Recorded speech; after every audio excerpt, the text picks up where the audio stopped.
first reaction being young, I threw the ball at him like, bro, what are you doing? He undercut you while he was in the air. Yeah. And that was when I was athletic, too. And I was supposed to go to school and shit. So I was like, I was scared as hell. But once I realized I was fine, I threw the ball at him. And then he was trying to fight me. And I just kept telling him, like, I don't want to do that with you.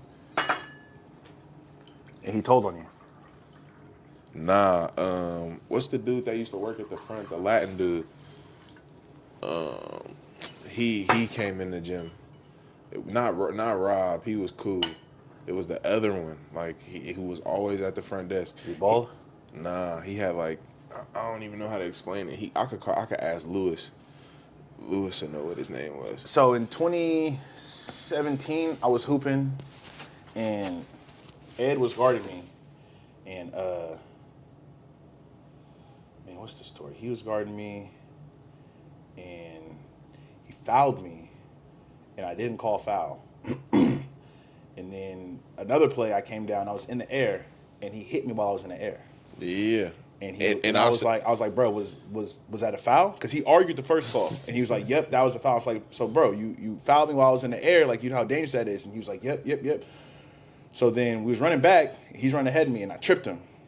Then he started to roll, and then when he got up, we got in each other's faces, and then allegedly I headbutted him, allegedly, and then he walked out the gym and told on me.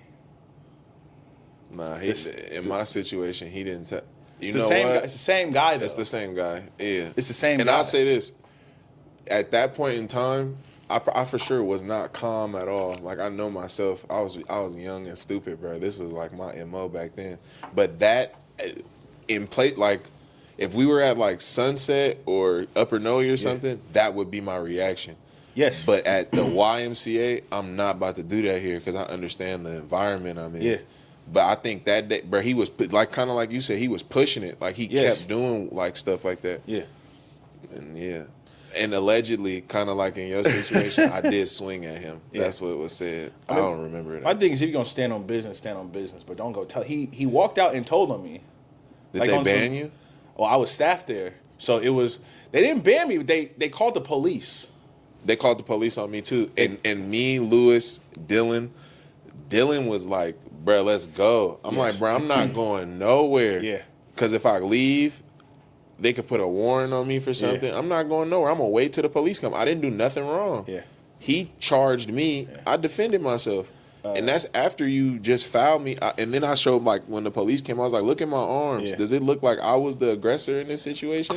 Clayton's dad told on me. Which Clayton? Ladine? Yes. Kyle, their dad. Their dad told the police, oh, yeah, he tripped him. Because everybody was like, Ed was in the wrong, so we're not going to tell on dude. So police came there. They was like, hey, we need to take statements from everybody. Pops, that's why. And they was like, yeah, he did it. I was like, bro, man, it is what it is.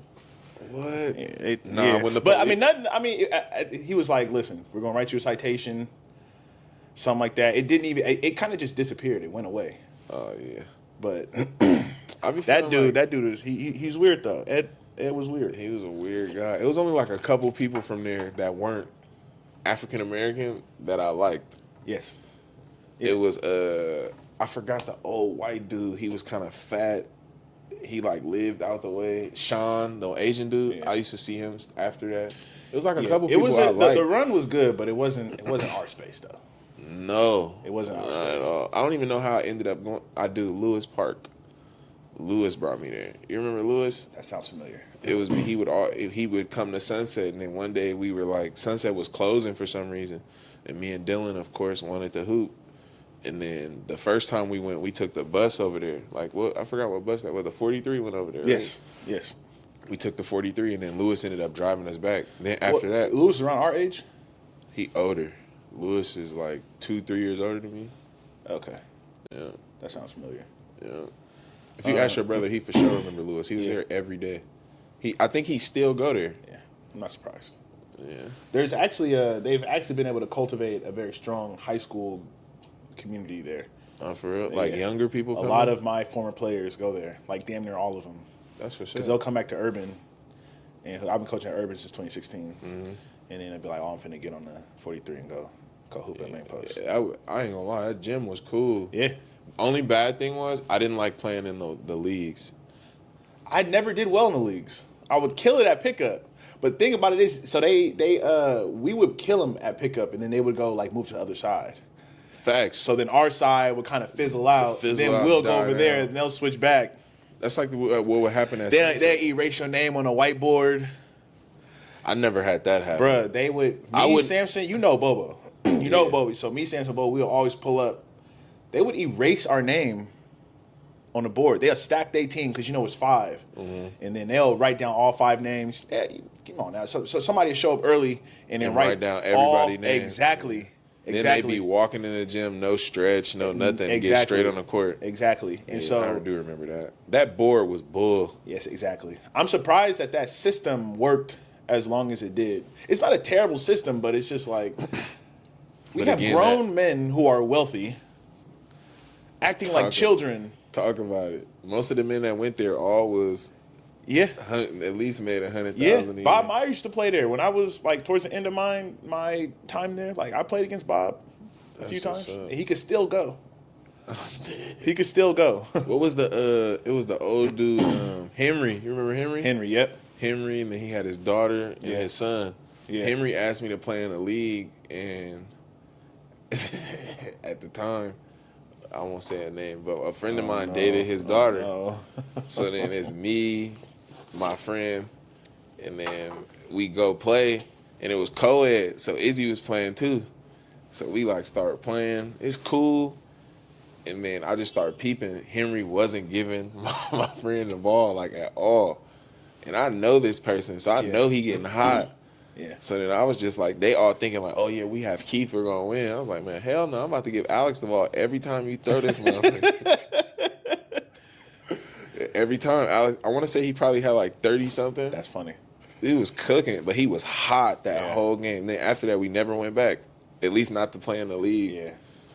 Oh, the league was at main post or it was at not the gym we hooped at. It was one by the pool. The one by the pool. And 5-minute walk away. Yeah, Okay. Yeah, we played at that one. It was cool though. Yeah.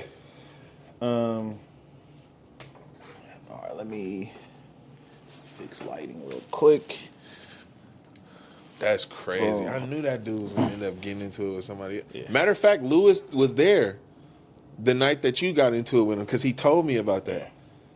He was like, he almost got into it with. He was like Marquise' brother. I'm like, hell nah, that's not even in his character. He was like, it was the same thing with you. He just was pushing it. It's not in my character. It's really not. And people think the one thing I hate about situations like that is you always, it's almost like they'll poke at you. Yes. And then as soon as you react, they're like, got it, got that nigga. Like, why go tell on me? Got him. I knew you were going to spaz on me. Why go tell on me, though? Because he didn't want you there because this was his environment. This is his environment. Seriously. Right? This is where the business owners come play basketball. You young city folks can't do that to us. Well, I'm not going to get too deep into the introduction. Next Wave Podcast, Bounce Back, Lock In Network. Stay 10 toes down. Let's surf. I'm here with my boy Keith, KJ, Dickerson, longtime hooper in the city, one of the city goats in our age group. That feels good to hear. Hell yeah. Flowers. So we finna just chop it up. I wanted to give you a chance to kind of, introduce yourself and what your podcast is about. I know you and Johnny making some big moves. You're in a lot of different spaces in the city. You're connected to a lot of creatives. And, it really feels like you're making your mark, which is nice to see. So I'll turn it over to you. So I grew up in the city. Sadly enough, the basketball thing probably didn't really come till later. You didn't grow up playing like that? Nah, my mom hooped and my pops was good at hoop. So, I could always play basketball. Yeah. I want to say, I could hoop, but I wasn't really into sports as a kid. I was into other stuff. So, and not like gang banging or nothing like that. Hell no. My grandfather was a pastor at the church right here. Yeah. But so I would do parkour or? Hell no. I was acting, bro. Oh, okay. Nice. Real rap. Yeah. I did like a bunch of like youth programs for acting. I did modeling as a kid. Yeah. Macy's Passport. Nah, I was Rock doing the stuff Runway? for Gap. Gap. Like my mom had me doing that, and then I started going to this program called Lorraine Hansberry Youth Academy. That sounds familiar. And then from In the city? Yep, it was on. It's like a couple blocks up from the Tenderloin. Okay. And it was a black-owned place, and we always would go there because they had this like Christmas show every year. And they started a youth program, and then I started going to that. I started doing like they started having me do like monologues and stuff like that. And then I went to I did a show at the Opera House as a kid. Like it was like a youth kind of thing. I did like good at it, and then my mom got a call from a talent agency called John Robert Powers, which is like based in like Marin, rich white people. Yeah. And I went to I went to an audition, and it was for Shark Boy and Lava Girl. Wow. Crazy enough. And dude was there, the Taylor Lautner. Yeah.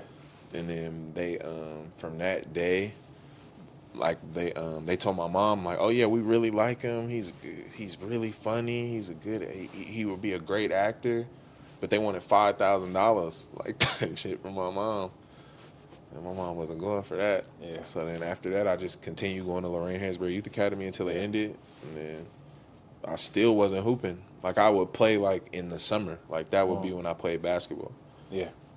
And my mom was like kind of adamant on, she never like, forced me to do anything I didn't want to do. So like, and then my pops wasn't really around, so I didn't know he was good at hoop either. So I knew my mom could hoop because my mom played in like a bunch of like adult leagues for women like when I was growing up. So I would go watch my mom hoop like 2 times a week. Yeah. So. And you eventually moved to Louisiana. Yeah, I started out I went to middle school. You went to middle school here. Yep, I went to Marina, Hoover, and then I ended up at Gloria R. Davis. Gloria Davis was open for like 3 or 4 years and shit like that. Yeah, bro. I'm shocked. Did you play for Gloria R. Davis? Hell nah. Okay, because y'all knocked out. I went to Roosevelt. Y'all beat us in the playoffs. Yeah, that was when they had like Mister and Andre and Cedric. Yeah, that team was crazy. Crazy enough, I went to that school, and I grew up on this side of the city. Yeah. So when I went to that school, like everybody would be like, "Oh, where are you from?" Yeah. Nowhere. And then they remember back in the day they had Kings of Cali. It was like an AAU team. It was like a good AAU team. That sounds familiar. Herm Lewis was the coach, and they it was a tournament at Ham. So I got out of school at GRD, and I took the 44 all the way to Gary, and then took the 38 here. Yeah. So I'm in the gym like warming up, and I played for Creech's team all the time because he was like close with my like my grandfather, my mom, my uncles. So Creech always would let me play. That's how I met Chris Fontaine actually. Okay. And I'm warming up, and the whole Kings of Cali team comes in, and I damn near wanted to go hide because for the long I've gone here to this school for like a year now. Yeah. And they always are trying to figure out like. So then after that day, they're like, "Bro, why you just didn't say nothing?" I'm like, "I don't know. Yeah. Like, I just don't do none of that. Like, my I church feel that. right across the street." Yeah. Nah, So, that's funny. Yeah. And then I went to Lincoln my freshman and sophomore year. And then after my sophomore year, my mom had it. So she sent me to live with my uncle in Louisiana. But if I'm being honest, that was like the best thing that ever happened to me.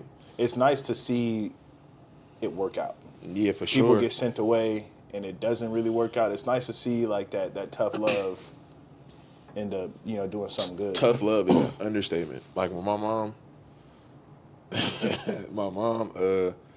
like, so my sophomore year of high school, I didn't really, like, this is when I kind of started to like basketball. But my mom sent me to, I went to Louisiana. I would go there all the time as a kid. But my sophomore year of high school, my mom sent me down there to go visit my uncle. And, my uncle was damn near like my pops. Yeah. So when I get down there, he'd take me up to the high school he was coaching at. And at the time, it was Catholic High School, Point Capite, in New Rose, Louisiana. He took me up to the school. I met all the coaches, and I have another uncle who's like closer to my age. He's like 7 years older than me. He played quarterback in high school, so he was teaching me how to play quarterback. But I was big as hell, bro. Yeah. I looked like Jamarcus Russell or some shit out there. So I would go to the school and I was throwing, And the coach at the time, his name was Coach Brew. He was like, "Oh yeah, he can play quarterback." At that high school, at Catholic. So when I left, they gave me a bunch of Catholic stuff, like shorts and stuff, and I'm like, "Oh, thank you." I'm thinking I'm going back home. Then like my uncle, the last day I was out there when he was taking me, he was like, "I'm not gonna lie to you. I think your mom about to send you down here." I'm like, "Man, hell no she not. Like she not gonna do that." I came back home in high school at Lincoln. You get the if you cut 3 classes, you get that phone call to your house, the truancy calls. I had figured out a way to maneuver it so that they were calling my phone and not my mom's phone. Yeah. I didn't get a report card my whole sophomore year of high school. And the cold part is my stepdad, not knowingly, was helping me half the time get in the house and get the mail out before my mom. Wow. So then my sophomore year ends, like it's the end of the school year. My mom's like, "I think I want you to go stay with your uncle." I'm like, at this point, I've kind of like started doing other stuff with some of my friends. Sure. And outside of the friends I had from high school. Right. So my mom kind of started figuring out, like, you got Jordans on every couple weeks. You got new clothes. I'm not buying that shit for you because I ain't seen a report card, and every time I ask you for it, you give me the runaround or you just disappear. So what are you doing? So my mom was like, "Yeah, you're out of here." At that point, you kind of had one foot in, one foot out. Yeah. Like I would hang out with my best friends, Dylan and Alex. Yeah. But at the same time, I had to go home, and Dylan lived in the Sunset on like Lawton and 22nd, but I lived in Lakeview. Yeah. Where at my mom's, and my closest friend from childhood lived a block away up from me, and he was into stuff. Sure. So of course, like sometimes if I wasn't with Dylan and Alex, that's where I would be. Yeah. And my mom started figuring that out, and then she was like, "Yeah, it's time for you to go."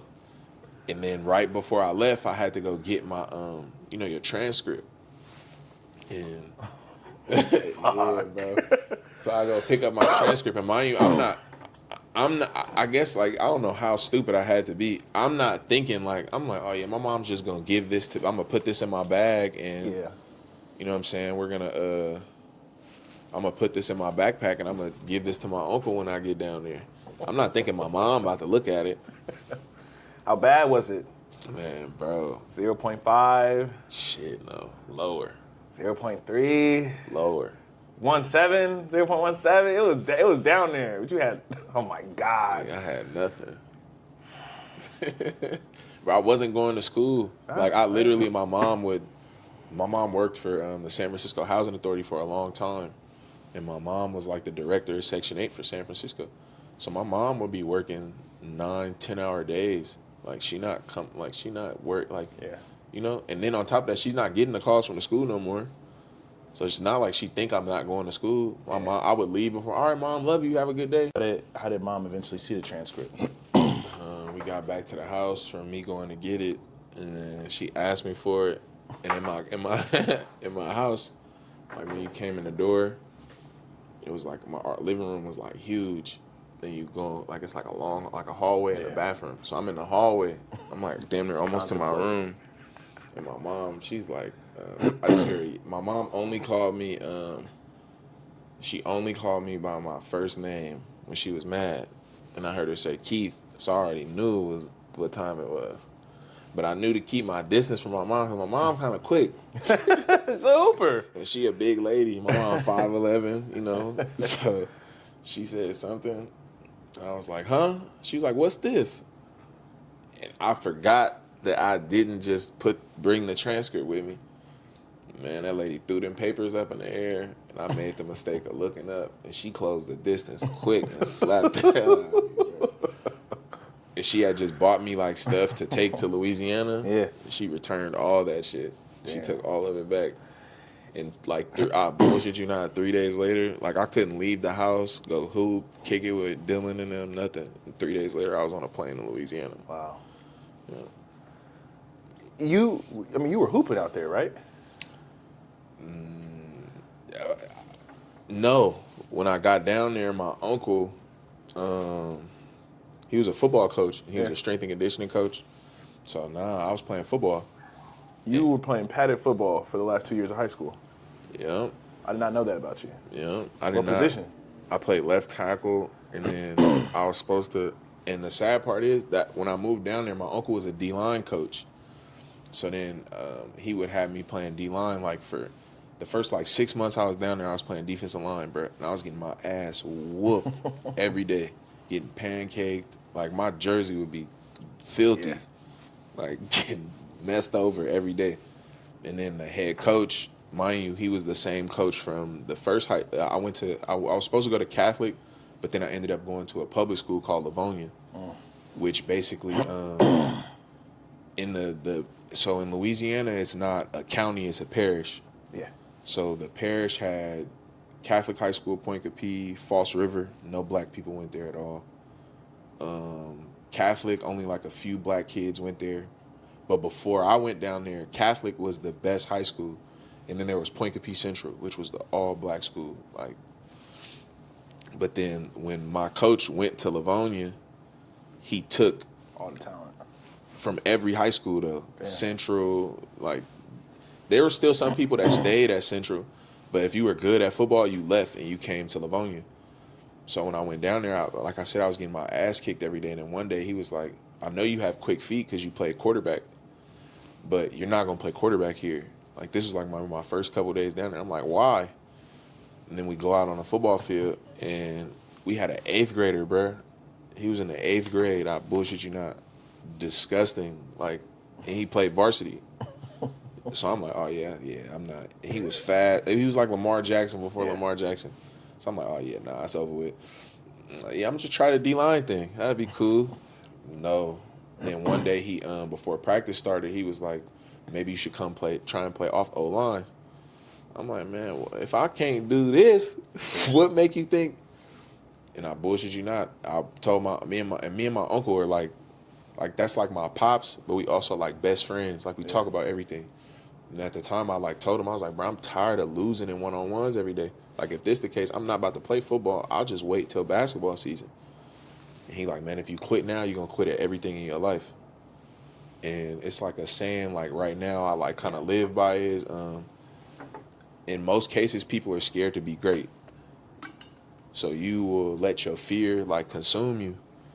So I told him like one day we came out to practice, I was like, look, bro, we just talked about this last night, but I'm gonna go try O-line, bro. Maybe that'll be my thing. And my first year down there, I had to sit out the first half of the year, and then the second half of the year, which would have been basketball season, I would have been able to play basketball. So, which I was kind of like, all right, I'll like finally get to play sports because I'll have grades. Yeah. So the first year of football season, I didn't play varsity. I played JVs because they don't really check the rosters and stuff like that. And I was cooking in football, like cooking. I had a good year. And then basketball season was about to start. But my mom, at this point, I had like a 3.5 in high school, like 3.5. My grades were really good. So my mom told me I could come home for Christmas. So I knew that I couldn't play until after Christmas. So like the day before I flew back, it's a funny story. You're going to be cracking up laughing. We went to a tournament for basketball. And at that point in time, like my high school basketball team was going to be disgusting, like insane. Like I don't think anybody on our team that played a lot was like under like 6'2". Wow. And I was playing point guard. So it was me, like a dude, the running back from our team was like a D1 player. My best friend at the time, his name was Ivory. Our 6'6" defensive end. All hooping. All hooping. Damn. And then we had 2 dudes that strictly played basketball. One was like a freak athlete and the other one was another point guard. So I'm like, oh yeah, we're going to be disgusting. So we go to this tournament. None of the people on our team show up. Like the football players, none of them showed up. Because it's Christmas. Nah, it was like I want to say it was like a football camp that weekend or something like that. So we go to this game, and my uncle was one of the assistant coaches. So we get to the game, and we have 6 people, including me. Wow. And I can't play for another 2 weeks. So I'm sitting there. My coach is like, "Hey, I'm just gonna have you dress, but you're not gonna play." So I'm like, "All right." I put my stuff on, and me and my uncle are laughing because he gave me my teammate Clint's uniform. Because that was, and he wore like 45 or some ugly ass number, bro. Yeah. So he gives me my uniform, and I'm like, hey, wouldn't it be crazy as fuck if I play today? My uncle like, nah, you're not gonna play. I'm like, all right. So I'm sitting on the bench. Third possession of the game, bro. A team in our district was there, so they left. They like walked out like, oh, these niggas suck. So when they left, we were losing, like getting cooked. Yeah. My coach looked at me. He was like, just go ahead. I looked at my uncle. I was like, bro, he don't know what he just did. Bro, I ended that game with 27, 15, and 12. Did you get caught? Hell yeah. And what? So they snatched your eligibility for the rest of the season? Whole season, bro. And the sad part was I was playing as Clint Martin. Wow. He was in the paper and everything after that. I swear. No bullshit. What you came back to the city after high school? Nah. So after so when I moved down there, it gave me my sophomore year back because they constituted me as a runaway because of how many days I missed. So and I was younger. So I turned, if I would have stayed in the class of 2010, I would have graduated at 17.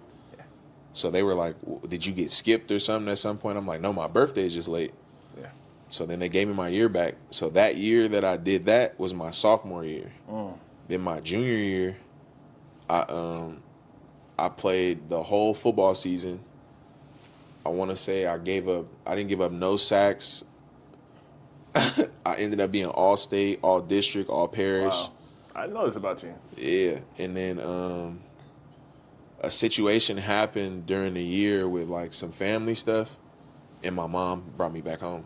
And then So you finished high school out here? Yep. I went to when I moved back, I wanted to go back to Lincoln bad because I figured I understood like what I did wrong the first time, and my grades down there were good up until the situation happened because I wasn't really able to go to class like that no more.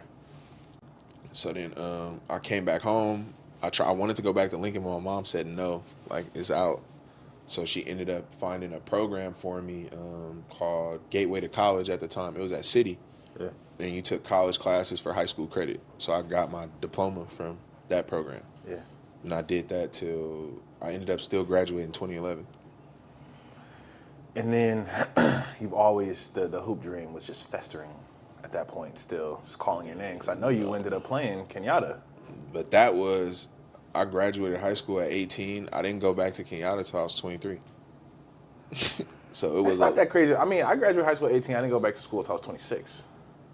But you didn't go and play college back. And the way that I ended up at Kenyatta was insane. Like, it still, to this day, is like the craziest. Like, I worked. So after I finished high school, it was either get a job or get out of my house. Not like that. Like, my mom didn't say it like that. But, you know, like, you gotta be doing something. You can't just be laying around all day.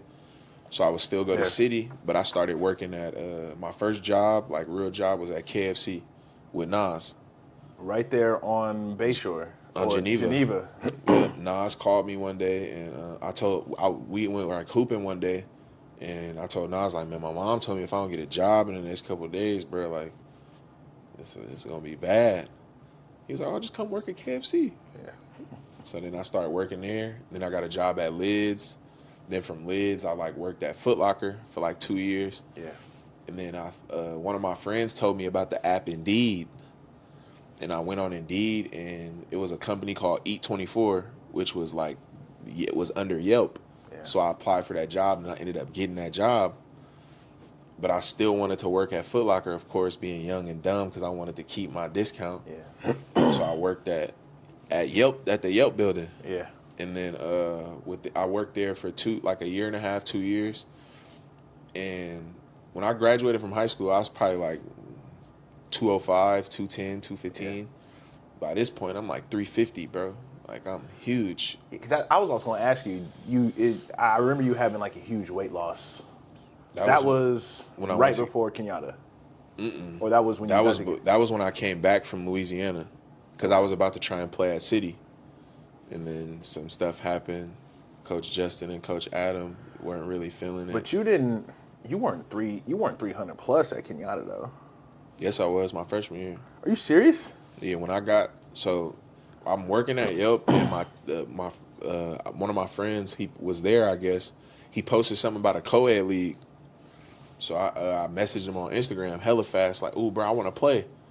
And his first response was, "You still have college eligibility." And mind you, when I came home from Louisiana, I had lost, before I had moved, I started like growing and getting skinny. Yeah. So the left tackle thing wasn't going to work out for too much longer anyway, because I couldn't hold weight.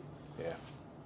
So then when I moved back, I graduated. As soon as I graduated, I went back to Louisiana, and I went to this school called BRCC. It was a brand new junior college, and then that didn't work out. And then I came back home, and then the Yelp job happened. I messaged my friend, and no bullshit, he told me, "Hey, come up to the school." So I'm like, all right. But I hadn't seen him since I was skinny. So when I get up to the school, when he picked me up from Caltrain, he'll say this to this day, "I was about to drive off on you." Wow. So we I hop in the car with him, and he looking at me, he like, "So what you been doing?" Yeah, a lot of eating. Yeah, working. And then he took me up to the school. When he took me into the coach's office, Coach Reynoso, he looked, and he was like, "This isn't who you not." He didn't say it, but I could read the room. Sure. So then we go up in the gym, and they're like, "All right, you're gonna play pickup." And the dude from the year before, he was like my size, but he was like kind of in shape. His name was Rodrigo. He was really good at Kenyatta. So he was like, "Yes, you're gonna match up with him." I'm like, "All right, cool. That's cool." So then my ended up being now one of my best friends, his name Davis. He comes up to me. He like, "What position you play?" I was like, "Bro, I grew up playing point guard." Yeah. He like, "What?" All right. Mind you, he probably think I'm bullshitting. And he first possession, he checked the ball up. He threw me the ball, and I had my back to the dude. So I dribbled out and faced up. Yeah. And everybody kind of was like, "What the hell?" Man, I yanked the shit out, buddy, and hit a step back. Not gonna lie to you, that was the only thing I did in that entire run. And I only played one game because I was gassed. Yeah. And the coach, after that first game, I was laying on the floor, and he was like, "You don't have to play no more." And in my mind, I'm like, "Damn, there goes my hoop dream." Yeah. Just because I wanted to be eating and smoking, but he liked me. Yeah. And at the time, you were living where? In the city. And you just commuting every day. Yeah, Kenyatta's in what city? Redwood City. So the first day I went out there, I took Caltrain. Yeah. But then at the time, Josh. Yeah. Blueford. Yeah. We that day when in the midst of me talking to the coach, me and Josh have known each other a long time. It's one of my best friends. I told the coach, I have a friend, I think he'd fit work here. Mind you, in my mind, I'm not thinking he gon' it's not like a competition or anything. Yeah. But I want my friend to be doing something. Yeah. And he was like, "All right, well, we start conditioning next week. Bring him." I'm like, "You don't want to see him hoop first?" He like, "Nope, just bring him to conditioning." So the next week, Josh had a car at the time, or his mom's car. So we drove out there. He came to conditioning. He finished everything damn near first, and then he wanted to see him hoop. And he dunked on somebody in practice, and then it was a wrap from there. Yeah. Then every day we commuted. Josh would pick me up, and we'd go to school. Yeah. For my whole freshman year. And at that point, you feel like you had the discipline, or did you have to make hella changes to develop that discipline to do college basketball? I gave up smoking. I want to say my the first day of conditioning, I damn near died, bro. It was 100 degrees in Redwood City. We were on a rubber track. He had his bear crawling. Your hands is blistered up. Yeah. And I almost passed out. And he kept my Coach Reynoso walked over to me, and I'm again in the same position I was in up in the gym. I'm laying on my back, shirtless, big as a whale, bro. And he "You're not gonna be able to do anything serious if you continue if you continue this, he was like, you need to change, like make drastic changes. And he told me that day, we were like sitting there, and he was like, if you change your mindset and you stop doing a lot of the stuff you're doing, he's like, I guarantee you'll get a scholarship for basketball. And at first I thought he was crazy, but yeah. Are you done? With basketball? Yeah. Definitely. Okay. Definitely. I'll play in like adult league Stuff, sometimes. but the school thing is done. Yeah, hell no. I'm 31. Yeah. Yeah. What's up with this podcast? So me and John is my barber, Johnny Waves, Reeves, and we're really close. We talk about everything. Yeah. We He chop played it. at Skyline, or was trying to play at Skyline? He played at Skyline, and then he played in the Philippines a little bit too. Yes. So we had been talk like one day we were talking, and then my other friend who's like kind of behind the scenes, we all like would talk. They both are business owners, like they both have clothing lines, Basic and Savant Garden. So I told them, I was like, I want to do a podcast, but in my mind I wanted it to be called Life After at first, because it was basically I kind of like wanted to talk to a specific demographic of Yes. what you're doing post playing. Yes. But then look on TikTok and it's a Life After podcast. Some women on YouTube already have the handle. Oh yeah. So we still gonna do the same thing, like kind of talk to a lot of athletes and just find out like what they're doing after. Because a lot of the time, the discipline you use to, get up every day and go to practice, you can apply that to like, It's a formula. yeah, you can apply that to like your real life. Yeah. That's actually a topic that I wanted to touch on a lot too. I think, I have many different ways of like summing up what my platform is, but I think the inner city hooper and the hooper who doesn't have the eligibility, and it's like, what do I do now? Because I've spoken to a lot of hoopers that played college, Division I, and it was like, now that I'm done with school, no one's helping me get jobs. No one's helping me talk about how do I turn the corner and re-enter society. I kind of just got hoed out for my skills. And I didn't really take that. I never thought about that. You know what I'm saying? When you're young, you really think like, man, I'm a hoop. I'm gonna go to the league. I'm gonna do this, whoop, whoop. And it's like, no, you're not. Yeah. I think the world has no problem telling the young man he ain't shit Facts. until he brings value to the situation. Facts. And I think many of us learn the hard way.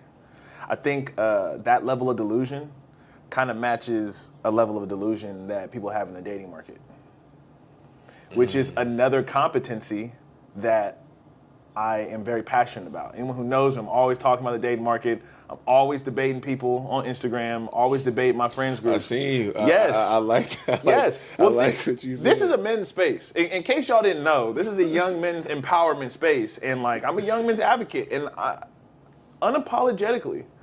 You know what I'm saying? Because I think there's just too much dragging young men through the mud, and they doing this toxicity here. And I'm just like, well, that wouldn't happen if X, Y, and Z. You know what I'm saying? So, Facts.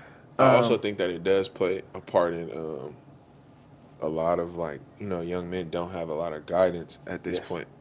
yes. So like, I think that's why like what I'm doing now, as far as me coaching, Yeah. because even like I've coached for the school I'm at right now this will be coming up on my 4th year. And you could ask the kids, like I have a group message with the first group of kids I coach still to this day. Yeah. And we don't talk about basketball. Like even when we were at practice, we didn't talk about basketball.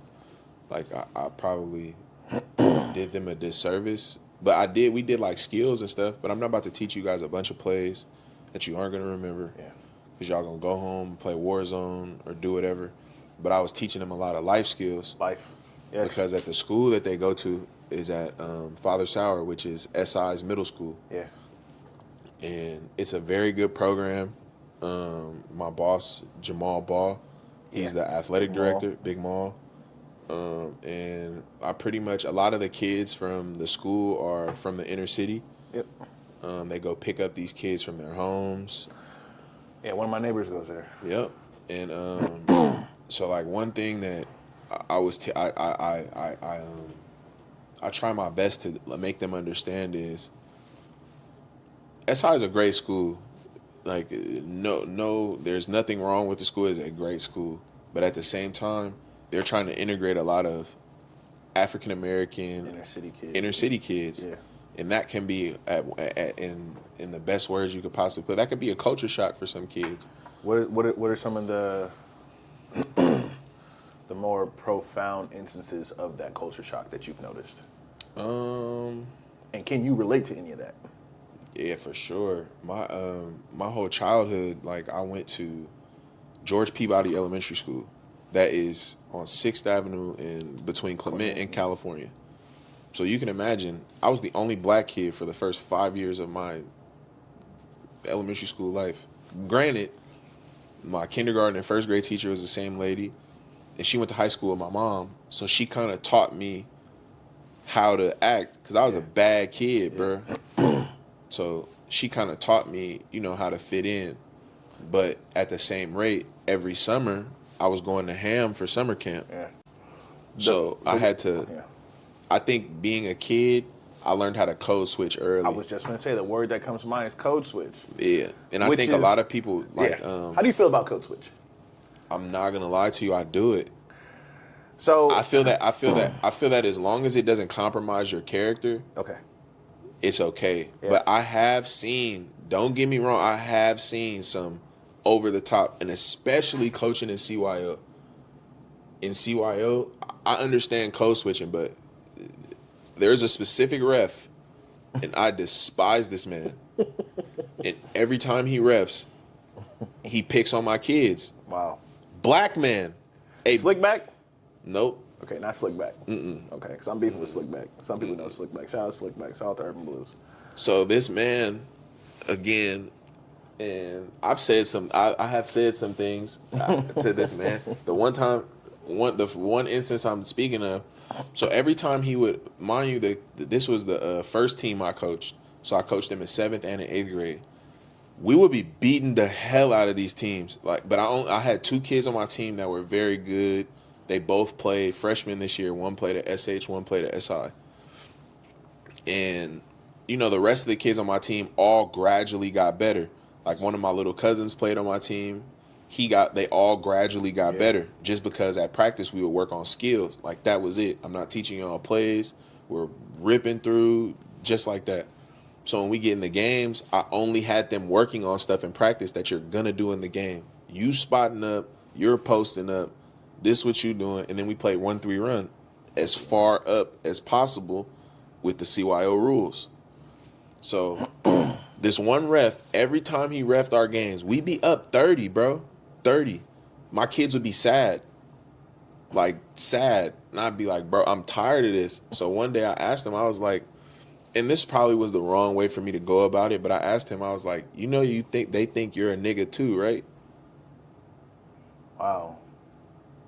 Like, you do understand that. Like, just because you doing all this, and mind you, most of the teams we play are all white kids. Yeah. Or Asian kids, And that's no knock on them, but the program that I coach young men of color. And as their coach, I'm responsible for these kids. And you're picking on them. Yeah. Deliberately. Like the same way that the other team has kids that aren't as good at ball handling, they're carrying their ass off and traveling. You're not calling that.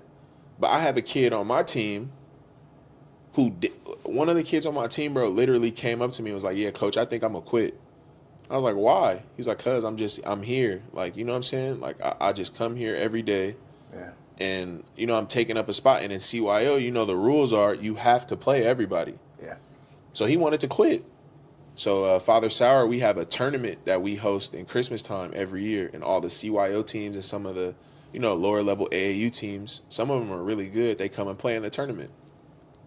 Boy, I tell you, that boy did not come out one game. Wow. And I figured out a way to utilize what he was good at. He was a little short kid. He was fast as hell. And he was just tough. Defense, full court. What? I told him he was Patrick Beverly. Yeah. And he wore 25. It fit. Yeah. Now, look, this young man, I love the little kid to death, bro. Now, just played freshman football at SI and was their starting running back, and had a great year. But people don't understand that this ref. So I said that to him, and he texted me instantly. Boop, didn't respond. So he walks away. Mind you, I know this person. I know what you do in your free time. I've seen you around the neighborhood, bro. So, okay, I'll take the tech. So I calm down. You know, my mom is in the stands, my son's in the stands. I'm going to chill out. A kid on my team, one of the better kids on my team, it was two of them, Anthony and Trey. Trey goes to the rim to lay the ball up and gets fouled. He makes the layup, but he slides into the wall. Dude comes back down. Mind you, again, I do feel bad sometimes for the CYO refs because there aren't always fully staffed referee teams. Sometimes it's one ref. There were two this day. So I made a comment to the other ref, and the dude who was in the play, who was supposed to make the call, is on the other side of the court from me, and then stops the thing and comes up to me and was like, "I'm warning you." So at this point, I feel like you're threatening me. And yeah, I lost it. Yeah. I told him, I was like, bro, you're in here high as fuck coaching these kids, like reffing these games. I just watched you go over here and knock out during the timeout. My God. Not the Fenty. You feel me? And again, like I said before, I know this person. So now fast forward a year later, I coach a new team, 6th graders. We play at not Epiphany. What's the school that's like, it's like almost in North Beach. Saint something? It's not Cecilia's or Vincent's. I know what you're talking about, though. Yeah, so we play there. Soon as I get there late. As soon as I walk in, guess who I see? Of course. Same ref. Immediately, mind you, the game's about to start. They tip the ball. We get the ball. I call timeout. I bring all my kids over. I said, listen, I'm going to tell you guys this right now. And mind you, I've had this conversation with my kids. Like, when we start, I have the same conversation every year. Listen, we are not like the other teams. You don't talk to the refs. You don't say nothing to the kids. You don't taunt nobody because they're going to tech you. Is this your code switching value coming forth? Yes. Okay. It's teaching them to understand your surroundings pretty much. Yeah. Because the way you act at home or the way you act with your friends when you go home from this school, you can't act like that here. As an adult / parent, this is something that's becoming more and more important to you? Yeah, because at the end of the day, I don't want my sons to be in situations. And my sons are both, like my oldest son is half black and half white. So I don't want my son to be in a situation where, like, even now at 5, he gets into situations, and when he's, not in trouble, he's the cute kid. Yeah. He's white in a sense. But when he gets in trouble. Yes, they know what. So I said this on a previous podcast. The older I get, the more conservative I get, or the more conservative my values get, right? But there are some things that I hold on to, like code switching is something, it's very cyclical, right? I think about it. I don't tell kids to code switch. I tell them to just put many different aspects of conduct into the same code. It's all in one code. That's still switching, though. That's why I say it's cyclical, right?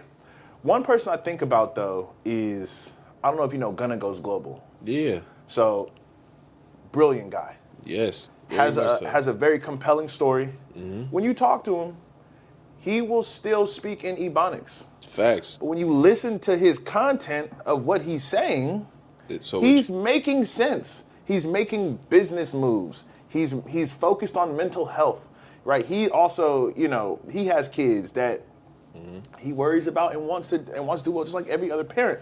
And I think that when it's done in a way to where you're not seen as a dummy, it's just one code. That's facts. I'm in spaces to where I'll use Ebonics too. You know what I'm saying? Even at school, I'll use Ebonics. Of course, you have to type a paper in academia.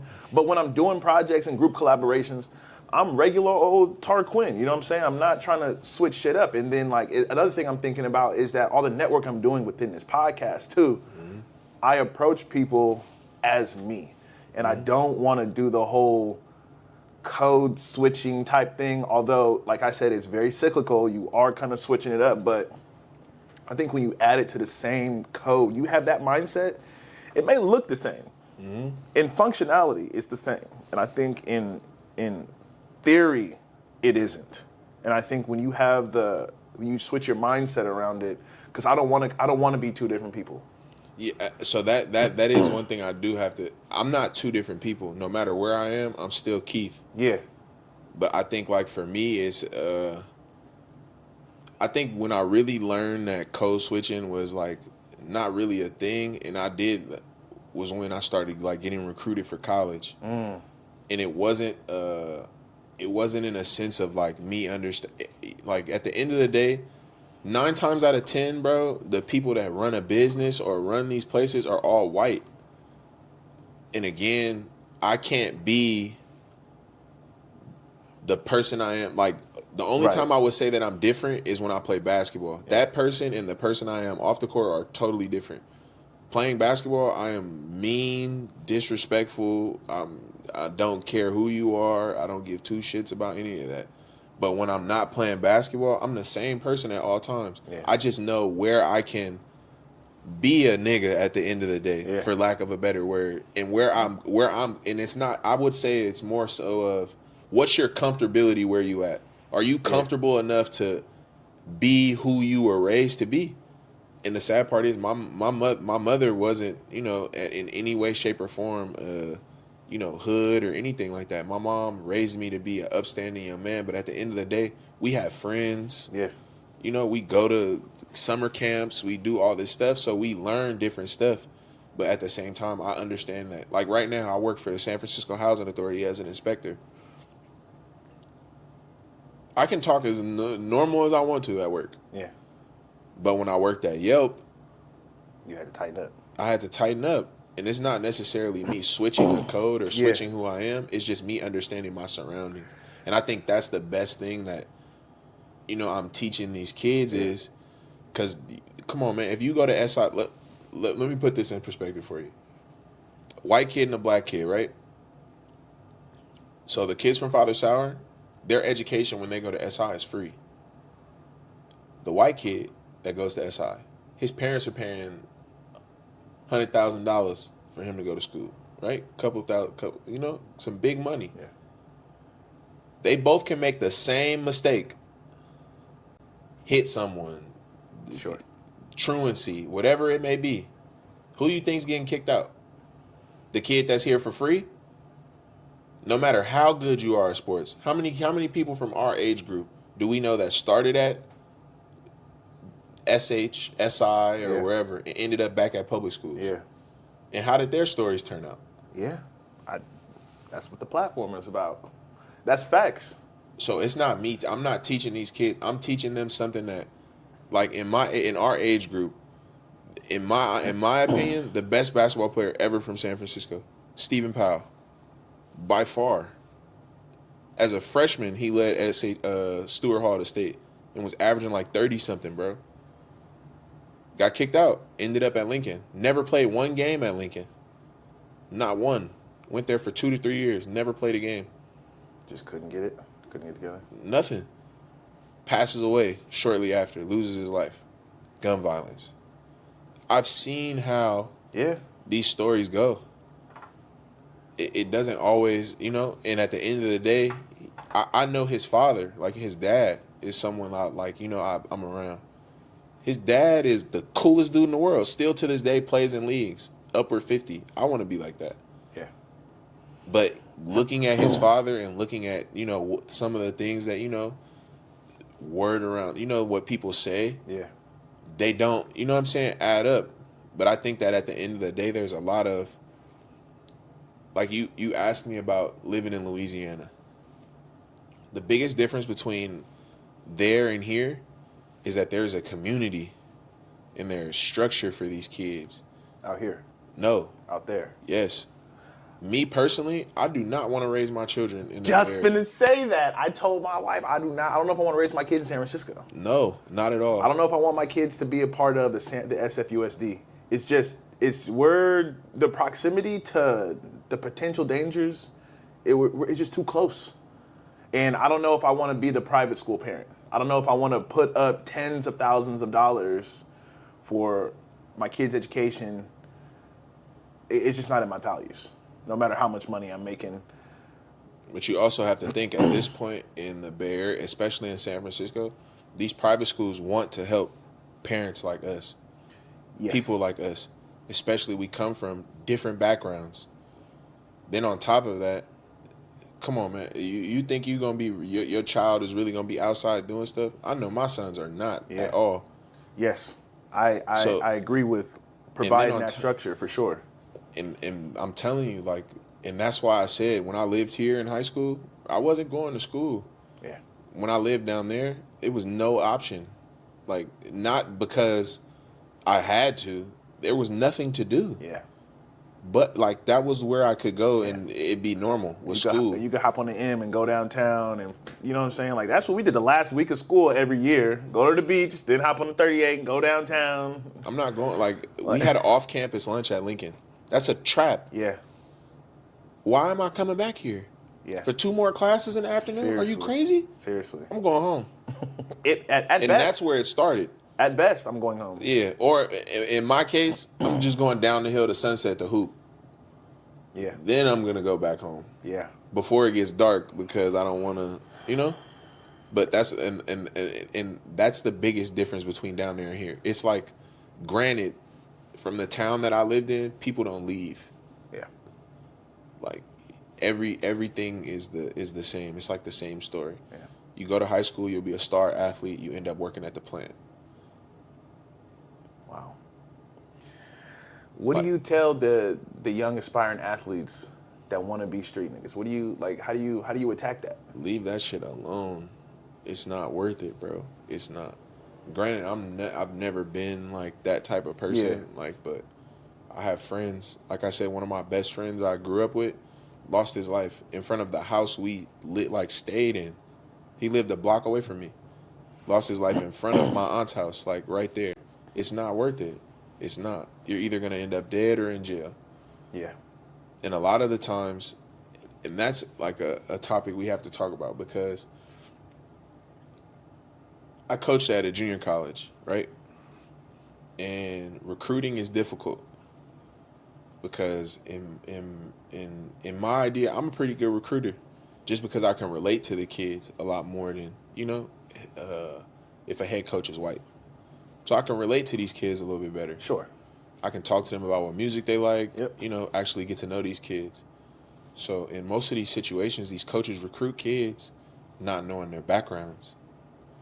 So then when they get to these schools and they have instances of, oh, they smell like weed or They're not going to class. they're not going to class. But none of the kids that I coached, none of them had issues with not going to class and cutting. But they have lives outside of school. Yeah, seriously. Like, you know, so it's these coaches will be like, oh, I like that kid. I can't recruit him. Well, why not? Even if I explained it to you, Yeah. you won't understand. He's not ready yet. He's not done living his life that he wants to live yet. Not even that. You have someone else on this team that doesn't get along with this person. Yeah. That's another one too. A lot of people don't really That I can't recruit that kid. Then it's the fact that, you know, I when I was in college, like I said, when one of my best friends lost his life, I didn't get to go to his funeral because my coach said I couldn't miss practice. It wasn't an immediate family member. Same coach that coached me, and again, that man changed my life forever. But in a situation, one of my cousins played for him. He missed practice because he went to a funeral. This was his family. He went to a funeral. He had to run for it. Wow. And I don't think that a lot of times these men that aren't of color that are coaching these kids understand the backgrounds that these kids come from. Yes. Even when you're on a straight and narrow, you could be the people adjacent to you the family issues. Like, I'm a cycle breaker in my family, but I still got cousins and folks in the neighborhood running around, and that's gonna overflow into my life. I can't control my environment, especially when I'm in junior college and I don't make a dime of money. Exactly. Were you working at Kenyatta? I can't. Or at Foothill. When you played for Kenyatta, were you working? How are you feeding yourself? The grace of God, shit, my mom, keeping it real. Because when I went back to school, my mom thought I was bullshitting. Like, she was like, "There's no way." She came up to, I told her, I was like, "Come up to the school and meet the coach. Like, I'm for real. I'm really about to go back to school." And she came up there and met him. And I will never forget this because my coach used this every day in practice against me. Not against me, but kind of like, my mom sits down in the office, the coach talks to her, and my mom's like, "Oh, yeah, yeah. I just want to let you know he's going to quit." Mom said that. My mother. And I know why she said that. Because up until that point, I didn't complete anything. I always would start something, and then I'd be like, "I don't like it." So you can imagine anytime I'm not finishing tens, down and backs, your mom was right. Damn. For 2 years. Damn. Do you ever address that with your mother? Yeah, we laugh about it. Okay. Because I knew my mom did that purposely. Okay. I'm glad that y'all have that relationship. Oh, yeah, that's my dog, my best friend. We talk about everything. But, yeah, and again, me and my mom was just happy that I was doing something. And on top of that, she was just proud that I was going back to school. Yeah. And then at that point in time, I ended up getting close with my father. So it was like kind of like a blessing. Yeah. Like, me going back to school changed my life. Like, I feel like, Seriously. no, literally. Like, a lot of the people I met, like, through that situation changed me. Because at the end of the day, I also learned structure. I learned responsibility. Like, because when I was in the program I went to for high school, that city, it was still kind of high schoolish. Yeah. City was still high schoolish. When I went to Kenyatta, it was in the middle of nowhere. Yeah. I did have one person up there, like, her name was Diva Ward. She was like the team mom. She was like one of the faculty. Anytime we were late on homework or something, she would know. Yeah. She'd be honest. I wanted to ask you about, like, I guess the arts and acting growing up. You're also you also can put an outfit together very well. Yeah. Does that like, is that all coupled into your creative side? So I think a lot of people don't know your creative side. And then you're hanging in, like, you're in spaces with other creatives. Like you said, John, he's got the clothing line. So kind of talk about, like, how you got into that and what that means to you now, and like where you would take that.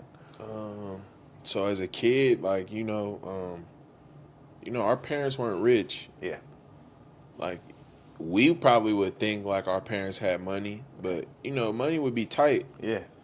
And my mom was always, even if I wasn't wearing like designer clothes, I always like had the freshest Old Navy fits. Yeah. So I always learned like from a young age. And even right now, like, I don't necessarily think like, I don't wear designer stuff. Like, that's not like my speed. I just went to Walmart a few days ago and they had some Levi Carpenter pants on sale. I'm gonna get that. It's $15, Yeah. of course. So I think like my creative side came from, as a kid, bro, I just liked a lot of different stuff. Yeah. Like a lot. Like even like now, like music, like I don't just listen to rap music. I couldn't. I would hate to do that. Yeah. Like I would hate that. Yeah. Like right now I have a code I live by. No rap before 12. That's what DJ, every time DJ posts rap, I'm like, is it noon? Is it noon yet? And that's guess funny. who put me on with that? That was him? DJ. Okay. Yeah, I like that. I developed something, first of all, I think DJ, you should trademark that, but it was funny. I was telling Clark, Clark, we was we had to go somewhere at 6 a.m. one time. I plugged my iPod in back when we had the Camry, and it was Waka Flocka, like the last song, and at 6 a.m. it was bow, bow, bow, bow, and I'm like, bruh, please put on some Alicia Keys, some Drake or something. Like the furthest I'll go before 12 is like Drake. Yeah. But I listen to that all day anyway. Yeah. So, but no, and I'm telling you, my mood be different. Yeah. Like, don't get me wrong. If I go like work out, like when I worked at the school, the kids, because at the time I had just gotten in a car accident, so I was not trying to drive at all. Yeah. Like I kept saying, I'm gonna buy a car. I was lying. I did not want to drive. So I would ride with the kids I coached to practice. It was one of my cousins and then two of his best friends. We all would ride up to school together. You remember Darrell? Tall with the dreads, super talented. That sounds familiar. Yeah, and then my cousin Malcolm. So riding with them every morning, of course, Yeah. it's young boy. Yeah. My God. I became a Rod Wave fan because of him. Yeah. I can't do it. The music today is just I can't. They tried to put me on with Young Boy and it just wouldn't work. Not gonna lie to you. I like it. Again, I grew up like Louisiana. So Yeah. it's all right. I don't like it because it also affects the mind of some of these young kids. Yes. Absolutely. Like I have like my uncle has two sons, and on our podcast I talked about like we were talking about where you were born and where you grew up, and I said that the main reason that I think that I became responsible was because of my two little brothers. Yeah. When I moved to Louisiana, bro, I had to tighten up all the way because I don't want them. Hell no, no way possible. My little brother right now, he's 25, and when he was a kid, like school, football, we doing everything together. My baby brother, he's a freshman in high school. He one of the top football players in the state of Louisiana. Like, and I don't want none of that from my siblings, like or anything. Well, it's good you know that about yourself. It's good that you can attach to a higher calling, and I think that's one of the things that I'd like people to think about more is a young man individually can get to the point where he don't mind crashing out. But when you attach yourself to family, whether it be a spouse, your kids, your uncle, whatever, and you understand you're a part of a system that's bigger than you. Mm-hmm. And now you're thrust into the role of protection and providing anywhere on the spectrum, whether it be just by being a good example, that's going to light a fire under you to reach that next level. For sure. And I think it's really important that a lot of young men start to think about that. And as someone who's married, I was talking to Dr. Jackie Smith a couple podcast episodes ago. Shout out to Jackie Smith. I told him I feel franchised as a married man, right? I can approach life as a male mammal and get on this and get on that and do this, right? But attaching myself to a calling and to something bigger, you feel what I'm saying? Because I want to do the family thing. Family legacy is big for me. You know, I think my dad had a lot of missteps as a father, but he was a damn good dad. And I'm taking everything that he instilled in me, I'm trying to flip it, give it to the next generation, give it to my kids and say, here you go, son, this is what I got and this is what I did with it. Now you go create something with that. For sure. And I think it's tough to do that if you're not attached to something that's bigger than you in some capacity. That is, I 100% agree with that. Because kind of like what you said about like how your father, you know, instilled certain stuff in you. Yeah. Like I said before, my father wasn't around growing up. But my mom's younger brother, he was my dad my whole life. I never wanted for nothing. Yeah. Like he graduated from college. Like he was my idol growing up. And when my mom sent me to live with him, he taught me certain things that necessarily my mother wasn't able to. Yes. And the way I am now with my kids, like how I am as a father, I got that from him. Yeah. But at the same time, when I got older, I got close to my dad. Yeah. And I learned him as a man. Because I have 1, 2, 3, 4. I have 5 siblings on my dad's side. And my dad spent most of his... I lived with my dad till I was 5 years old. And those times were insane, bro. Like, I drank a beer. My God. Yeah. Are you the oldest or youngest on your Oldest. side? Okay. oldest. And then my mom has no other kids. So growing up with my mom, I was the only child. So I kind of always wanted siblings. But my dad had, kids. But at the time, I didn't really talk to my dad. So like even like kind of like what you said about like having a higher calling. I feel like mine at this point, and I'm trying to get better at it, because my siblings will say like I'm shit at responding. But I be in my own world. Yeah. And if I'm being truthful, like my family means everything to me, like everything. My mom, my kids, my girl, everything. Like that's what I care about. But at the same time, due to my uncle who raised me, like when I lived in Louisiana, bro, every kid from my high school football team would be at my house. My uncle was a barber. He cut hair. He was just that kind of guy. So imagine like this is our, like me and my siblings, like this is our dad, right?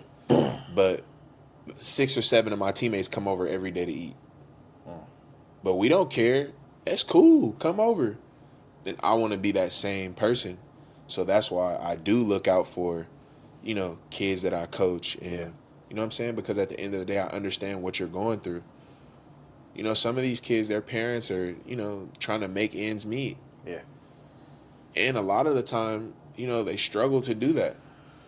So they're not going to have the newest of new or, So I think it's like difficult to teach these kids or instill that in them, especially when they're not getting that at home. Yeah.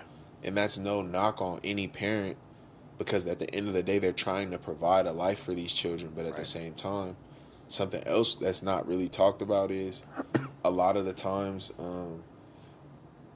these children are born into situations that aren't necessarily conducive, like to a positive environment. So. Yeah.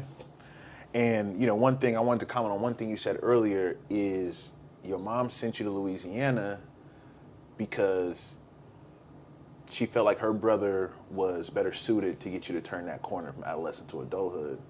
And I just want to say shout out to your mom for doing that. Because facts. A lot of people would not. A lot of people don't. As hell.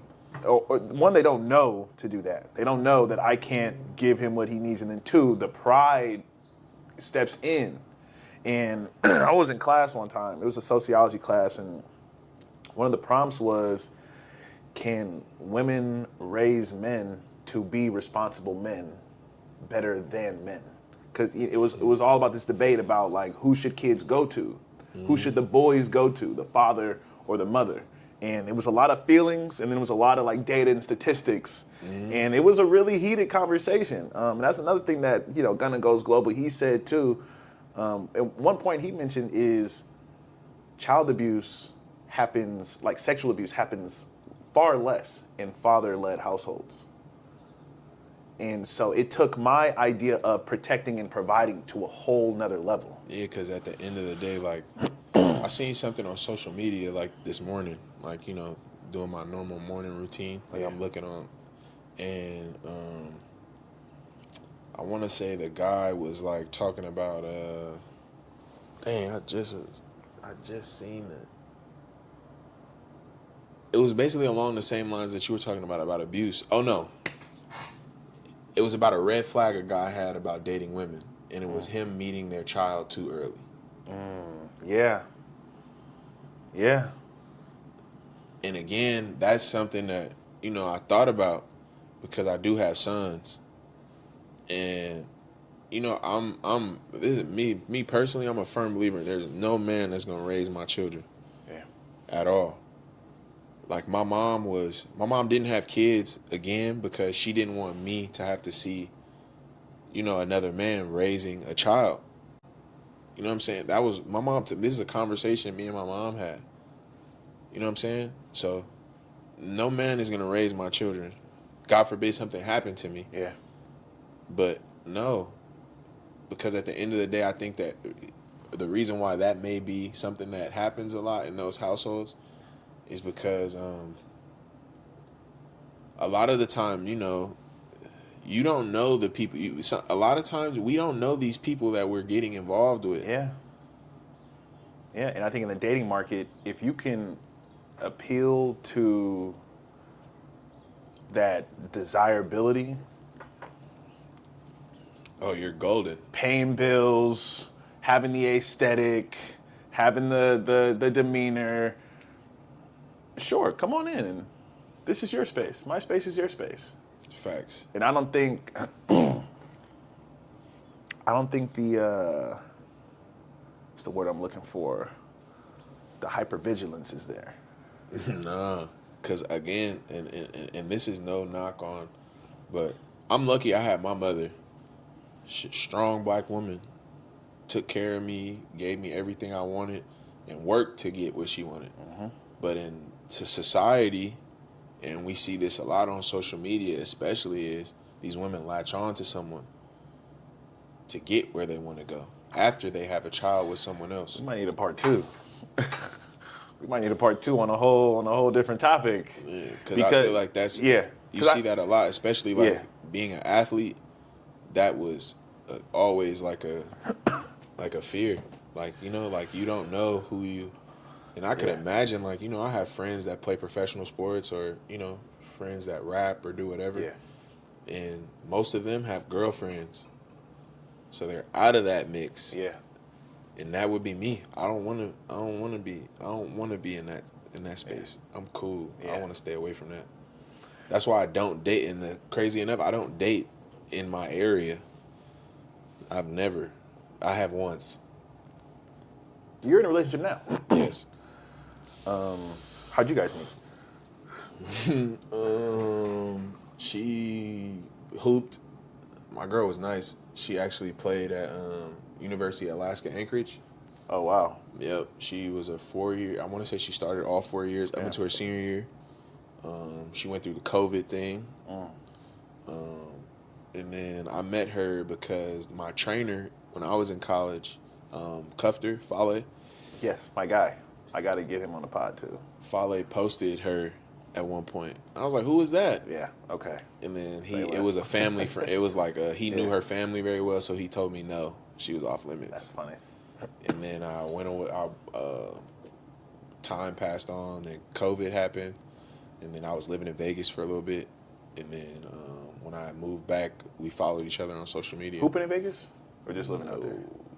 I played basketball one day when I was out there. I went to Impact, which is like a lot of pros work there. It's like the gym where they have all the like the jerseys of the people that played there around the gym. I played there like one time while there once before for top 100 camp for JUCO. Okay. So you got the podcast going. You got all these collaborations going. What are your next big moves?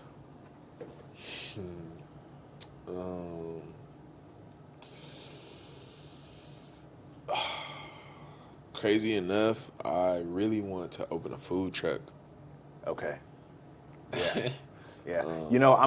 I'm gonna reach out to City Eats at some point. I don't know if you heard of City Eats, but he's been doing a lot for the community. Just a lot of give back to the community. So I have you should talk to my uncle too. He has a food truck. Nah, he a vegan mob, Toriano.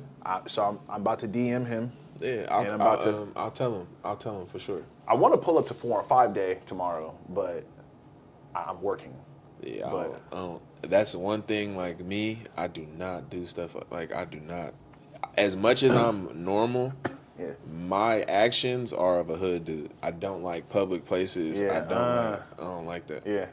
Now I feel that. I interviewed Jerome Gums, and he's a successful guy. He grew up in Virgin Islands, and he said it was one of the most violent places. And he's like, even where I'm at now, I just moved different. That definitely makes sense to me. I'm gonna tell you. So, like I said, my girl went to school in Alaska, so I went out there for her senior night. So I go out there. The game gets canceled because someone on the other team had COVID. Yeah. So they do like a ceremony at the halftime of the men's game.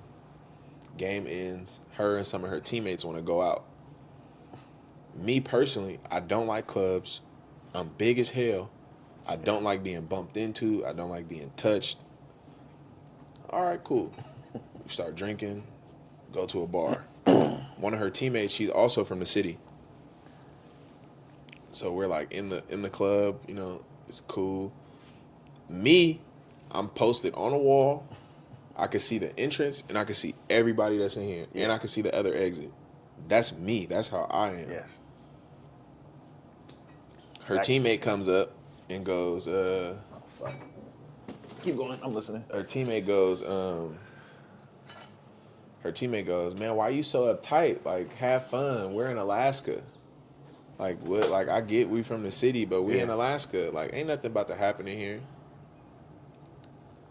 Bro. When I walked into that club, mind you, I had already seen Peep Scene. When I walked in the club, it's a bunch of poly people in there, gangbanging, throwing up blood and Crip stuff. So I'm already on edge. And mind you, this is Anchorage, Alaska. Yeah, I saw a documentary. Yeah, I watched that after this situation. There's I seen there were some folks from Stockton That live out there, right? that went out there. So I was surprised to see a lot of Pacific Islanders gangbanging in Anchorage. And immediately after she said that, like a New York, like Pop Smoke came on. I start getting sturdy. Naturally. And within 30 seconds, 2 shots go off. And when I tell you, I'm like standing, my back was not turned to the door. First mistake. Yeah. I'm facing the bar. The shots go off, and I fall. Cause I felt someone grab me, and I fell. So when I fall, when I'm on the ground, this might be funny. Now it's funny. I'm on the ground like, oh my God, bro, ain't no way. Oh, I'm good. Yeah. And then I look, and my girl's at the back door. So I'm like, she like, come on. Her teammates are gone. They got on. Yeah. And as I pushed to get up, I looked to my right, and I'm like, oh, that nigga's dead. And I hopped up and ran out the door. As I'm running out the door, it's snowing in Alaska. So you're just like, what? I'm moving fast. Yeah. Told you it was a gang of polys in there, gang banging. I slip on ice. And like bowling pins knocked over like 4 females. Wow. So in most cases, if something like this happens, I'm very respectful. I'm going to check on them. My first mind was, I see y'all boyfriends posted up on this wall. I'm about to tell them, hey, my bad, it's good. I don't know if y'all was the shooter or what. I got a flight home at 6 a.m. Yeah. Yeah. So, that's why, and that right there is a testament why I don't like going out. Yeah. And I feel like every time I go and do stuff like that, or something happen. And it don't have nothing to do with me. Yeah. But we've seen a gang of stories where the person that is not meant for, imagine me getting shot in Alaska. At the time, I have a 3 or 4 year old son. So many questions surrounding that. What the fuck is he doing in Alaska? Yeah. Well, I think it's good that you know that about yourself, and you know what I'm saying? You take the proper steps to keep yourself safe, because a lot of people just out here just doing whatever. Any type of way. It'd be crazy to me. Like, and again, like, I just think it's just baffling to me, like, some of the stuff people do. Yeah. Like, seriously. Like, you didn't give that any thought. Like, what? Yeah. Food truck. Yeah. I want to start a food truck, and then 2024, 2025. You got to be able to put stuff together. Yeah, I got to put some stuff together. Any big plans for the podcast? Any big collaborations coming up? Right now, we just did Lil Bean. Yeah. That was pretty cool. So he left me on red. Okay. Damn. Damn. Nah, I'm pretty. It comes with the lifestyle. I get it. We did Lil Bean. He's a close friend of mine, and then and a good hooper too. Yeah, I think that's like something that a lot of people don't know. I think that's why you left me on red, 'cause I used to give him that work. Ooh. What's good? What's good? Ray Kelly in the pandemic. Come on now, we definitely was in there. We was putting in work. We definitely was in there. And then someone I really want to talk to is Trevor. He also left me on red. He left me on red hard. And he don't pass me the ball in games, too. Yeah, Trev is. I think that. But good dude though. Coach that yeah. champions with him. Good guy. Great guy. His pops is cool as hell too. And another person I want to talk to is Reem Gilbo, champions. Okay. Yeah. He was like a mentor for me growing up. Yeah. He told me. I love Reem. Yeah. Even though I did. Because you got put on with champions. You did end up coaching for a little bit, right? I did before pandemic. Yes. So we was coaching at the same time. Me, you, and Trevor was coaching all at the same time just for the pandemic. Hell yeah. I had Antoine Capello on. Twan, he coached for champions. Yeah, big him bro. on. Yeah. They be cheating, bro. They played in the league, bro. This was when I was like, this was after my sophomore year of college. Twan and Reem, bro, I was hot, bro. Cause Reem, I wanted to like go against him, like play him, cause I've been watching him for a long time, but he still got it though. Yeah. But he wouldn't guard me. He made Twan's annoying, strong, little ass, and I was hot, bro. Like, you scary. Then Reem was coming down, cooking my shit the whole game. But Trev is like, right now, that's who I really want to talk to, just because of based on like his experience, his following. You very unique story. Very, and I know him personally, and we used to me, him, and Josh used to go to. At one point, they were doing like these midnight runs in Redwood City at Sequoia High School. And Trev's like kind of like my neighbor. Like we live like maybe like a couple blocks away from each other. So me and Trev like had like some pretty deep conversations. In like drives down there. Yeah. So I think he man, really, I think he's like I think a lot of times he's very misunderstood. Like I get kind of defensive sometimes because people see him. In his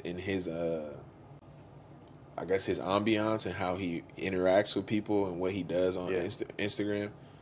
But bro, he's like the most genuine, like nicest, probably one of the funniest people I know, and he loves the kids. Like Yes, he does. Because he coached at Father Sour with me too. We were actually supposed to coach together, but then he was doing Park and Rec, and he got tired of busing all the way to there. And then sometimes I would drop him off, but Trev's a really good dude. Yeah, good people. It sounds like the podcast is going well. Sounds like you got some fire collaborations coming up. Certainly. Another one. It was crazy that you brought up Pops earlier. I just was talking to Clayton because I want him and Elle to come on. Because Ellie, at the end of the day, she just played against one girl's gonna be a top 5 pick in the WNBA, Cameron Brink. Yeah. And she played Juju last year. Wow. She's still in high school? No, she go to Washington. She was one of Washington's best players last year. Oh, wow. Yep. Damn. And she's the youngest of the 3. Yep. She probably the best one. She has the best resume, for sure. Yeah, but Clayton led the country in scoring in high school. At what high school? At Burton. People don't know that. Dude, he was averaging like 30-something a game. He led the country in scoring. Insane, bro. Yeah. Where is he at these days? He just got. We just were talking yesterday. He just got back from playing in. I forgot what country he's playing in. But still doing a thing. Hell yeah! I might have to get you on for some other topics and really chop it up. I appreciate you. You like that one though that I said though. What? About the dating thing, the women. I knew that was gonna get you. Yeah, no, that I might have to get you on for that, but your unique experience as a father in the dating market. And what are some things that because you have to be wary of some shit that we don't. People with no children don't. Yes and no. Because if you're dating, okay, so when you first started dating your wife, we'll briefly talk about this, but when you first started dating your wife, right? Yeah. Were you thinking of, this is just going to be for right now? I was taking it all in stride. That's the best way to put it, but I also knew that so far, I'm looking at indicators of success, of a profound relationship that is going to lead to marriage. Right, but that involves what? What you mean?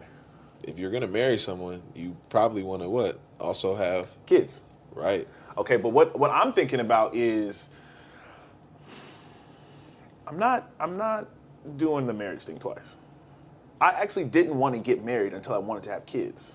A lot of people don't know this about me. I did not want to have kids from like 2015. I was like, I don't want to have kids because it looks too difficult.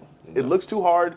It looks like a lot of responsibility that I knew about myself I didn't want to do. Plus, at that point, I never really was the guy who was getting girls. You know what I'm saying? So like I wanted to just fulfill my mating strategy of kind of just being, doing my thing, build my value, whether it's aesthetics, looks. I lost hella weight, you know what I'm saying? Getting my money up, because those are the things that are going to spark arousal. Attraction, arousal are they're not the same thing. That's a whole different, come on now, we got to have it. Anyway, so my thing is, I was like, the only way I can have kids is if I meet a partner who's willing to help facilitate that family dream, because I know it's going to be pretty ambitious. I think having a kid is about one of the craziest things that you can do. So I already knew I got to do it with somebody that is going to be able to get on my program, be cooperative, be collaborative. Like these things, like you wouldn't go in business with somebody who's not collaborative, who doesn't have a collaborative spirit. No. So why would you attach yourself to someone who's not going to do my marriage 25 to life, Brody. You know what I'm saying? Like I'm not going anywhere. I'm not leaving this woman. And I'm not just picking on, like there's this, like I feel like all men have this phase where we want to just run through the young baddies. You know what I'm saying? Like I'm picking somebody who's very nurturing, very motherly, and also shares that same value of it might get rocky. Yeah. Don't leave. But one of the things I think about is if I have children with a woman and we don't work out, she wants to fulfill her dating. She wants to go dating. And it's like, okay, you're out dating. The kids is with you this week. Who watching my son? You can eliminate all that by just staying together and picking somebody who is going to be able to give you those deliverables. Last year or a year and a half ago, whatever, dude went viral because he brought McDonald's to his son, and the lady was like, no, you got to feed all my other kids. That was all my children. That is further along the scale. It's light, but the principle is so heavy. Here's the thing. I'm a pretty ambitious guy. I have expectations that I'm going to be successful. I have a child with a woman, and she has other children. My son is going to get some pretty dope Christmas gifts. We're going to be going to Disney World. We're going to be doing this and that. Is it putting a target on my son's back because his older brothers can't do the same thing? His son, where's your bike? Oh, my brothers took it and they wouldn't give it back. Son, where the shoes I just got you? Oh, my brothers was wearing my Jordans, creased my Jordans up. Oh, you know what I'm saying? They feel like they entitled to my stuff. This is the type of stuff that you gotta think about. And so I want your perspective and guys like you, and maybe you haven't gone through that. Yeah, I'm like currently I have two kids. Yeah. And my youngest son, my oldest son and my youngest son, they don't have the same mom. Me and my oldest son's mom, we kind of like it was what it was. We were close friends, and we ended up having a child together. Granted, I was in college. I didn't really know any better. You know, I was young and extremely dumb. Yeah. But at the end of the day, I feel like, stuff isn't always going to be perfect. Co-parenting is not easy at all, bro. Like, it's not. It is not easy. Like, it's not for the faint of heart. Like, you have to really understand. And at this point in my life, I've realized that for a long time, I wanted to react to everything. Yeah. I want to react. But you can't do that. Because at the end of the day, I know that if I spaz out on his mom about something, that affects my son directly. Exactly. So that'll be. Yeah, I think that's gonna be a fire. It might even be a panel, but I gotta get you out of here. Yeah. Appreciate you coming on. I appreciate you. Yes, sir. Actually, another dope collaboration. Me and Reeves we wanted to kind of talk to you about. We want to do a panel. And we want to have like a lot of different like content creators, like you. You remember Wilson? If you look on Instagram, his name's BSG Wilson. Okay. He's like a YouTuber now. Yeah. He is doing a lot of crazy stuff on YouTube. Okay. But it's funny. Yeah. He let a homeless dude cut his hair. Okay. So I just want to put a lot of people that are like creating content Yes. and not necessarily people that are big yet. Yeah. And then one more thing before we cut is my next big project is working on getting guys like us who are late 20s, 30s to cultivate a new love for basketball. So one of the things I'm doing on the side is I'm trying to get the LLC up and going and then getting funding so that I can get gym time. So, I think Squads does a really good job. I want to get Nikhil on the pod. But, you got to pay for Squads, even if it's not super expensive. But I want to do something that's free of charge, something that's that yields a high level of community engagement. Because there's a lot of dudes out here that were ballers. And if I didn't work with kids, I wouldn't be good at basketball. Kids keep me in shape. I will lower the rim to 9.5 and punch it on their necklaces Every time. all day. Exactly. Every So, time. I mean, it's a lot of dudes. I was talking to Chris Fontaine. I was like, I just want to get this community together to where we could just pull up and hoop and share stories. We could and chop always, it up. and another thing that's positive about that is we could always talk them all. Because we could always, work something out up there. Yeah. Oh, you think so? Yeah, for sure. Hell yeah. Appreciate you, Brody. Appreciate you. All right, y'all. Out of here. Appreciate y'all, man. Next wave. Next wave.